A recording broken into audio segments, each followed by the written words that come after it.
So, there's a huge new trade investigation kicking off in the US, and believe me, it could create some serious waves around the world.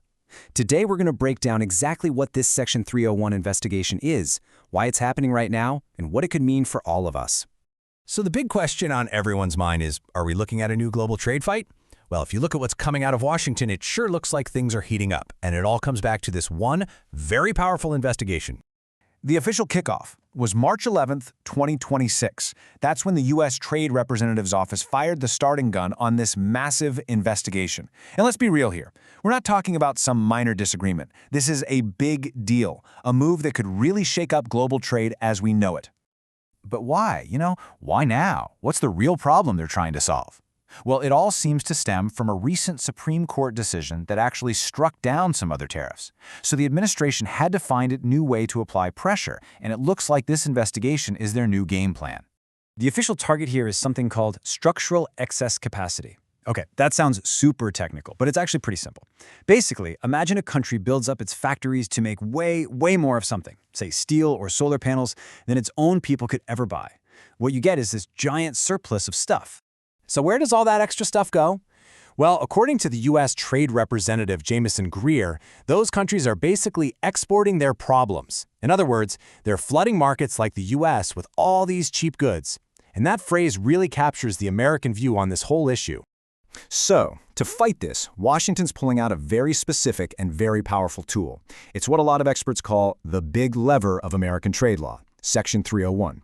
So what on earth is Section 301? Well, it goes all the way back to the Trade Act of 1974. And here's the kicker.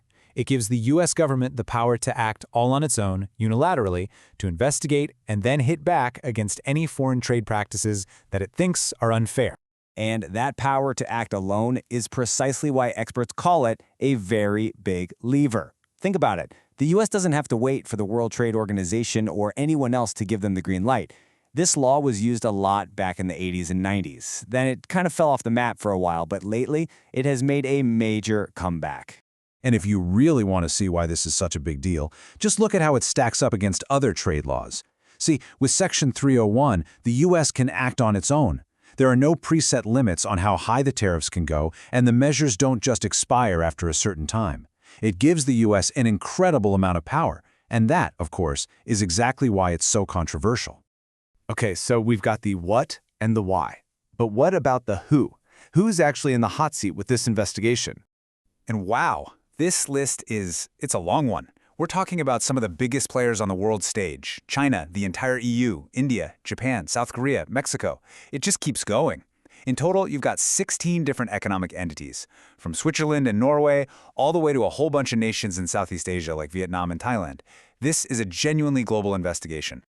But sometimes what's not on a list is just as telling as what is, and the one single really noticeable country that's missing: Canada, a massive U.S. trading partner. That exclusion is a really interesting detail, and it definitely makes you wonder about the strategy behind it. All right, so the investigation is rolling, we know who's on the list, so what's next? Where does this all go from here? Let's take a look at the road ahead. And just so you know, they are not wasting any time with this. The process is on a fast track.